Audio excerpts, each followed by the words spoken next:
इस विशेष मुलाकात में मेरे साथ कांग्रेस के प्रमुख चीफ स्पोक्समैन एचएमएलसी और वरिष्ठ पत्रकार भी रह चुके, अभी भी पत्रकारिता करते हैं, रविंदर शर्मा। सर, आपका स्वागत है। नमस्कार। रविंदर जी, खबर ये आ रही है कि गृह मंत्री ने बोल दिया है कि जैसे डिलिमिटेशन का पूरा खाका तैयार हो जाएगा, आ जाएगी, और चुनाव इस साल या बाद में थोड़ी अगले साल हो जाएंगे।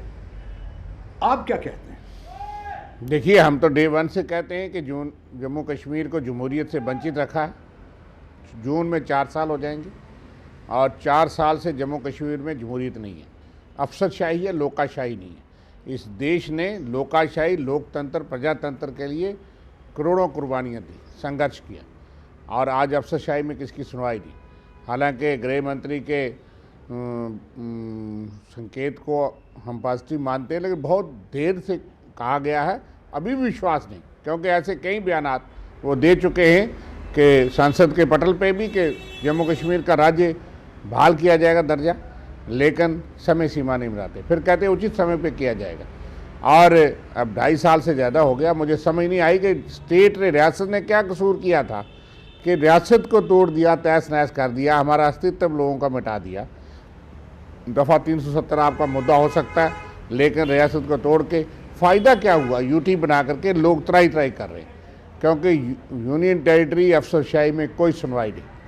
आम आदमी तो छोड़िए, बड़े बड़े लोगों की सुनवाई नहीं। मैं तो यहाँ तक जानता हूँ कि भाजपा के लोगों के लीडरों की भी सुनवाई नहीं, ये बात आप, लेकिन सरकार उन्हीं की है। रविंदर जी, आप सही कह रहे हैं कि भाजपा के अंदर ही अंदर सुलग रही है विद्रोह की काग, जैसे कॉन्स्टिट्यूंसीज को अलग अलग कर दिया, कईयों का नामो निशान मिटा देगा। यहाँ तक महात्मा गांधी के नाम की गांधीनगर कॉन्स्टिट्यूंसी खत्म कर देगी, अंतर्राष्ट्रीय सुचेतगढ़ खत्म। मगर क्या लगता है रविंदर शर्मा साहब, ये जो एक डिलिमिटेशन की हर जगह से विरोध हुआ, क्या ये एक, आप कह लें, एक फीलर छोड़ा था सरकार ने, या डिलिमिटेशन के माध्यम से कि देखें कितना रिएक्शन होता है, कितना उबाल आता है, या सचमुच ये बहुत बड़ी एक ऐसी साजिश बनी है, ओनली बेनिफिट टू बीजेपी? देखिए, बेनिफिट होगा कि नहीं होगा, मकसद तो, टारगेट तो वही था, और फीलर नहीं, वो तो 5 एसोसिएट मेंबर्स को आप देंगे तो बात तो आएगी। अभी भी आधिकारिक तौर पे वो रिपोर्ट नहीं आई, लेकिन उसको डिनाई भी किसी ने नहीं किया, और उसके ऊपर जिस तरह से लोग संघर्ष करते नज़र आ रहे हैं, रिपोर्ट आएगी तो और संघर्ष होगा। लेकिन लोगों को उम्मीद नहीं है। संघर्ष लोग वहाँ करते हैं जहाँ उनको उम्मीद हो कि सरकार हमारी बात सुनेगी, और जब एक समय सीमा आती है, लोगों का सब्र टूट जाता है, तो उसको विद्रोह कहते हैं। तो सरकार, ये सरकार जो है वो जिस तरह तानाशाही काम करती है, उसका विद्रोह होगा। और जम्मू कश्मीर में डिलिमिटेशन पे हर जगह पे जो है वो विद्रोह है। आपने पैमाना कोई नहीं रखा। संवैधानिक संस्था का हम बड़ा सम्मान करते हैं, लेकिन बड़ा दुर्भाग्यपूर्ण है कि आपने ऐसे ऐसे काम किए। मैं कांग्रेस पार्टी की तरफ से जब हम मिले थे, हमने 2 कुछ बातें की थी, और चीफ इलेक्शन कमिश्नर ने जवाब दिया था कि पैमाने के मुताबिक होगा, कानून के मुताबिक होगा, संसद के मुताबिक होगा। लेकिन मुझे ये बताइए, सुचेतगढ़ को नक्शे से मिटा दिया गया। गांधीनगर, बिल्कुल आपने ठीक कहा कि ये गांधीनगर कभी कहीं नॉर्थ, कहीं साउथ, ये किस किस्म के नाम रखे। और आपको 2 नाम याद आए, माता वैष्णो देवी बहू, वो ठीक है, माता वैष्णो देवी बहू को उसके अलावा भी सम्मान से देखा जाता है, लेकिन किस मकसद से इस तरह के नाम और भी तजवीज़ किए। जम्मूनाथ, और 3 कॉन्स्टिट्यूंसियाँ बड़ी थी, जम्मू वेस्ट, जम्मू और गांधीनगर। आपने जम्मू डिस्ट्रिक्ट को तो दिया कुछ नहीं, आपने तोड़फोड़ की, और रजौरी डिस्ट्रिक्ट जम्मू से दूसरे नंबर पे है। 15 लाख के बाद 6,42,000 वहाँ पॉपुलेशन थी, 2630 स्क्वायर किलोमीटर एरिया था। लेकिन आपने कठुआ में एक और सीट दी, वो 25 स्क्वायर किलोमीटर है, बहुत अच्छी बात है। 6,12,000 पॉपुलेशन है, वो बॉर्डर का इलाका है, पहाड़ी इलाका है, तो किसी पैमाने पे वहाँ 5 हुई। वो भी एक कॉन्स्टिट्यूंसी जो 30 साल पहले बन गई थी, उसको फिर मर्ज करके, फिर आटा गूंद करके उसको सुंदरबनी और नौशहरा को, उसमें 5 चीज़ें हैं। पहली, पॉपुलेशन, अगर ज़्यादा पॉपुलेशन है तो उस कॉन्स्टिट्यूंसी को बदला जाए, बड़ा डिवाइड किया जाएगा। कम्पैक्टनेस, कि बड़ी फैली हुई कॉन्स्टिट्यूंसी को छोटा किया जाएगा। तीसरा है एडमिनिस्ट्रेटिव कन्वीनियंस, कि कोई ब्लॉक की 4 पंचायतें इधर हैं, 4 उधर हैं, कोई तहसील की इधर हैं, उनको नज़दीक लगाया जाएगा। फिजिकल फीचर्स, कि कॉन्स्टिट्यूंसी के आकार कैसा है, और सबसे अहम है पब्लिक कन्वीनियंस। लेकिन ये सारी चीज़ें जब मैं एज ए वकील, एज ए पत्रकार, एज ए 30-35 साल मेरा सियासी तजर्बा, सारी चीज़ में देखता हूँ, तो कहीं पे ये बात नज़र नहीं आती, इसके बरक्स काम होते हैं। तो इसलिए कमीशन ने जो काम किया है वो भदा मजाक है, और सुनेगा नहीं सुनेंगे लोग, उसके खिलाफ रिप्रेजेंट करेंगे।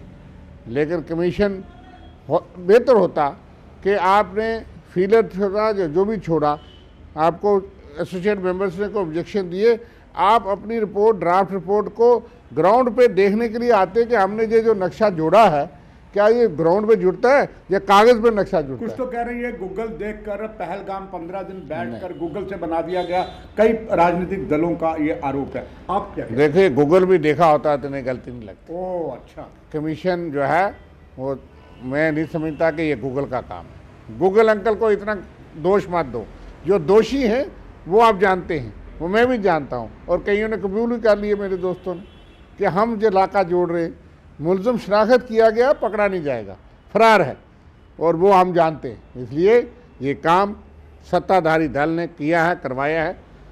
जिन एजेंसी ने, जिसने भी फीड किया है, जैसे भी किया है, उन्होंने बना के नक्शे दिए हैं, टेलर मेड रिपोर्ट है, और इसमें मकसद उनका है, वो हल होता है कि नहीं होता, मैं समझता हूँ लोग इसका जवाब देंगे।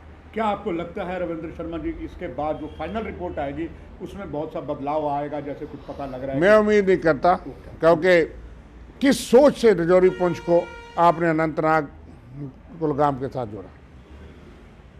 आप क्या तो ये डिक्सन प्लान का हिस्सा तो नहीं हो सकता है, मुझे नहीं पता वो पर्दे के पीछे उनकी क्या सोच है, लेकिन डिक्सन प्लान का हिस्सा ना भी हो, ये पूरा होगा कि रजौरी पुंछ की अपनी तहजीब, तदम और एक सेकुलरिज्म, हमारे साथ बैठना उठना, हम सारे लोग हिंदू मुस्लिम सिख पहाड़ी गुजर सब मिल करके चलते हैं, और जम्मू के साथ उनका एक रिश्ता है। देखो, जम्मू संभाग को सेकुलर बुनियाद पे एक रीजन रिकॉग्नाइज करना, और कश्मीर संभाग सेकुलर बुनियाद पे एक अलग रीजन करना, लद्दाख एक अलग रीजन, उसमें बुद्धिस्ट भी थे, मुस्लिम थे, शिया भी थे, लेकिन रीजनलिज्म बड़ा है आपकी हर चीज़ से।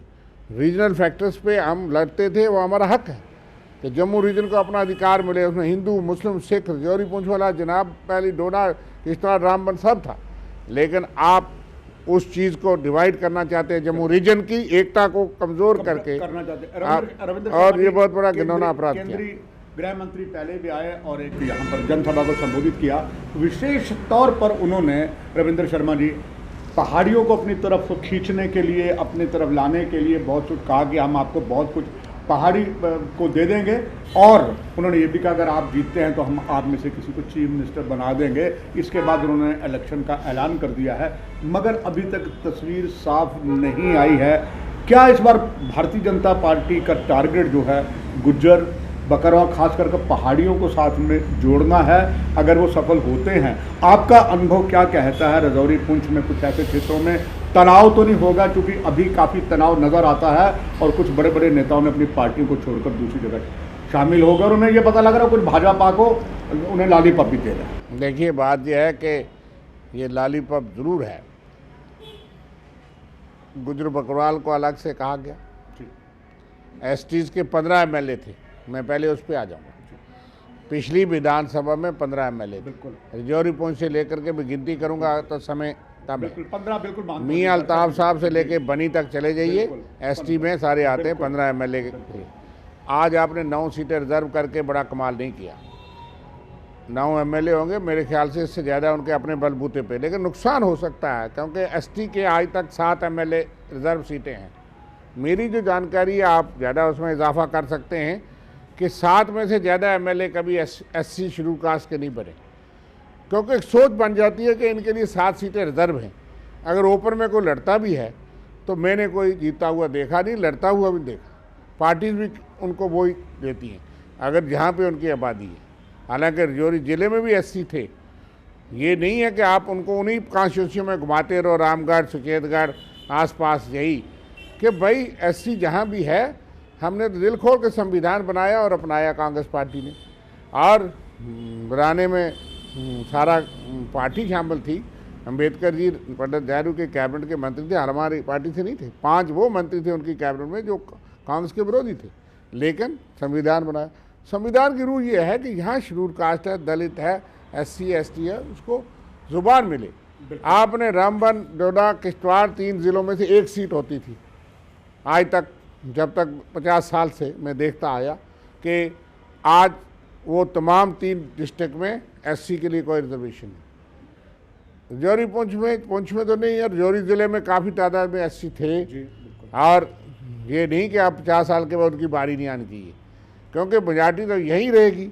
तो आप एक सीट रिजर्व करोगे, दूसरी ओपन करोगे, दूसरी रिजर्व करोगे, ओपन करोगे, ये मकसद नहीं। आपको ज़िले के अधिकार पे आपको अधिकार है, उसमें लिखा हुआ है where there population is large, schedule caste के लिए। मैं कानून जानता हूँ, उसमें लिखा है लार्जेस्ट नहीं है, ST के लिए है कि लार्जेस्ट, उसमें फ़र्क है थोड़ा सा। इसलिए उनको एक ज़िला रजौरी में भी दी जा सकती थी, उनको एक अष्टवाल डोडा डिस्ट्रिक्ट में भी एक सीट दी जानी चाहिए थी, दी जा सकती थी। उधमपुर, कठुआ, जम्मू में तो उनका है, सांबा जम्मू, लेकिन उनको यहाँ रख दिया। और यहाँ भी इनको 9 सीटों के अलावा जो है वो कहीं और जीतना नामुमकिन होगा, कहीं विभाजन में जीत जाएंगे, इसलिए उनके साथ ही बढ़ा नहीं। उससे ज़्यादा कांग्रेस ने इंसाफ किया है। संविधान की दफ़ा 370 जो 73 में अमेंडमेंट संशोधन है, आज SC का चेयरमैन जम्मू डिस्ट्रिक्ट में है, पता है आपको? जो कैबिनेट मिनिस्टर का रैंक है, वो जो डिस्ट्रिक्ट डेवलपमेंट काउंसिल का चेयरमैन है, वो SC है, BJP से है, लेकिन उसकी रिजर्वेशन का कानून हमने बनाया देश भर में। और जहाँ भी 2014 में उस एक्ट में लिखने वाला रविंद्र शर्मा भी था, मैंने ड्राफ्ट बना के सैफुद्दीन सोज की क़यादत में और मीर साहब, हमने I was the author of that draft, कि उसमें जो संविधान की थी। तो आज यहाँ चेयरमैन शेड्यूल कास्ट है, रजौरी में चेयरमैन शेड्यूल ट्राइब है गुजर बकरवाल का, पुंछ में माइला शेड्यूल ट्राइब है। इससे ज़्यादा इस ST से उनको फ़ायदा नहीं होना है। अब पहाड़ियों के जो बात है कि ये लंबी जंग जो है, इसमें कांग्रेस NC ने सारी बुनियाद बनाई। मैं भी पहाड़ी हूँ, पहाड़ी ज़ुबान भी बोलता हूँ। 1985 में पहाड़ी यूथ फोरम हमने बनाई थी, लेकिन उस वक्त तक कोई नहीं जानता था पहाड़ी क्या है। पहाड़ी और कांग्रेस और NC ने कैबिनेट की मोहर लगा करके ये भेज देना कि इनको भी गुजर बकरवाल के साथ पहला नंबर मारा था, गुजर बकरवाल था, गद्दी CP सारे, कि इनको रिजर्वेशन दो, ST के लिए रिकमेंड करना कैबिनेट का बड़ा कदम था। लेकिन टेक्निकल प्रॉब्लम तो उसमें आई, संवैधानिक आई, वो आज तक नहीं हुआ। कानून भी 2014 में 5% रिजर्वेशन का कांग्रेस NC ने पास किया, मैंने भी, और लेकिन उसमें तमाम पहाड़ी जो हैं, यहाँ भी वो रहता है, अभी भी उसमें फ़र्क है। कुछ पहाड़ी जो रजौरी पुंछ से यहाँ रहते हैं जम्मू में, या कहीं RSपुरा में, कहीं उस तरह से जो POK के विस्थापित हैं, मीरपुर, पुंछ, मुजफ्फराबाद के, उन लोगों की मांग भी जायज़ है। लेकिन BJP इंसाफ करे, ये हलफ क्यों करवाती है? ये हलफ क्यों? रविंद्र जी कस्में क्यों दिलाते हैं कि पहले BJP ज्वाइन करो?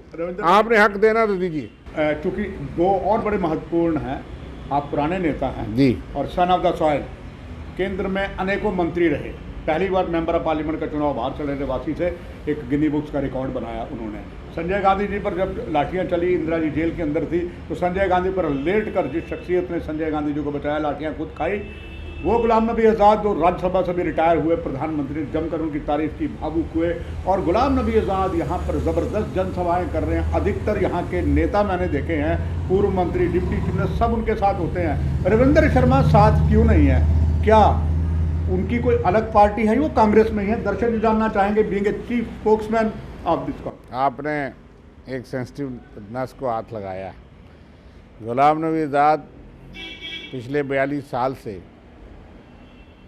लेजिस्लेटिव बॉडीज़ में रहे, पार्लियामेंट में रहे, यहाँ चीफ मिनिस्टर भी रहे, हमारे बड़े कदावर और सम्मानित नेता हैं। और पार्टी के किसी भी ऑफिशियल पद में, जो राहुल गांधी जी यहाँ आए थे तो मैं ही मंच का संचालन कर रहा था और गुलाम नबी आज़ाद उस पर थे। कश्मीर में आए थे, मैं ऑफिशियल एक प्यादा हूँ, जो ऑफिशियल स्टेज है उस मंच पे मैं नारे लगाता हूँ, तो वहाँ भी मैंने संवाद किया। सुंदरबनी में भी जब वो रजौरी पहुँच गए तो मैंने उनको चाय का कप और गेस्ट हाउस में किया। सोनिया गांधी, राहुल गांधी कांग्रेस के झंडे के तले अभी तक उन्होंने जलसे किए हैं। कुछ मन मुटाव ज़रूर हैं, वो सबको समझ है, झूठ बोलना कैमरे में मेरी आदत नहीं। मन मुटाव ज़रूर हैं, लेकिन मैं नहीं समझता कि कोई ऐसी बात और ना होनी चाहिए। क्योंकि जो सम्मान, जो पद गुलाम नबी आज़ाद साहब ने कांग्रेस में पाया है और जम्मू कश्मीर से, मेरे ख्याल से वो अगले 50 साल भी किसी को नहीं मिलेगा। जो स्थान उनका है, लेकिन पार्टी में बहुत से लोगों की कुर्बानियाँ होती हैं। एक वर्कर जो है वो बैकबोन है, वो अगर दरी नहीं बिछाएगा, स्टेज नहीं बनाएगा, तो रविंदर शर्मा, मीर साहब, रमन भल्ला, आज़ाद साहब लीडर नहीं बन सकते। हमें लीडर वो बनाता है, उसकी कुर्बानी हमसे ज़्यादा है, और इसलिए उनको हमारी कदर करनी चाहिए। हम उनकी कदर करते हैं, हम उनका सम्मान करते हैं, आने वाले समय और में रविंदर जी हमें उम्मीद है वो स्टार कंपेयर की लिस्ट में होते हैं। बिल्कुल, इस बार नहीं है, कहीं भी हम नहीं उनसे मिलते हैं। नहीं, इस बार है ही कहीं नहीं ना। हैं पंजाब में, यूपी में, उत्तराखंड में जो लिस्टें निकली उसमें स्टार कंपेयर की लिस्ट में आपने देखा नहीं होगा, अभी भी उनका नाम है। 30 आदमी नहीं, फिर क्या नहीं गया, उनकी मर्जी है, वो वहाँ से डिमांड आती है, यहाँ ज़रूरत हो वो लिस्ट में होते हैं, लेकिन वो इलेक्शन कमीशन को लिस्ट भेजी जाती है। दीज आर स्टार कैमर जी जहाँ भी जाना चाहें, जहाँ भी जाते हैं वो जाते हैं, इसलिए ऐसी बात नहीं है। कुछ लगता है लोगों को, और कहीं मोदी जी, अमित शाह जी अपना प्रयास करते रहते हैं। तारीफ करें हमारे नेता की, हमको खुशी है, बिल्कुल, लेकिन इसका मतलब वो कांग्रेस की तारीफ कर रहे हैं। का बड़ा अभाव, चूंकि आम देखा सोशल मीडिया में देखते हैं, ज़्यादा लंबा नहीं देख पर आपने गागर में सागर भर दी है, कह सकते हैं। रविंद्र शर्मा जी ने हर पॉइंट को छुआ है और एक अनुभवी नेता हैं, हमें आज इन्होंने मौका दिया, इनसे बात की। रविंद्र जी आपका बहुत बहुत धन्यवाद। दर्शकों, आपसे भी इजाज़त है, नमस्कार। For more updates, do subscribe our YouTube channel and don't forget to hit the bell notification icon. And if you are watching this video on Facebook, do follow our Facebook page.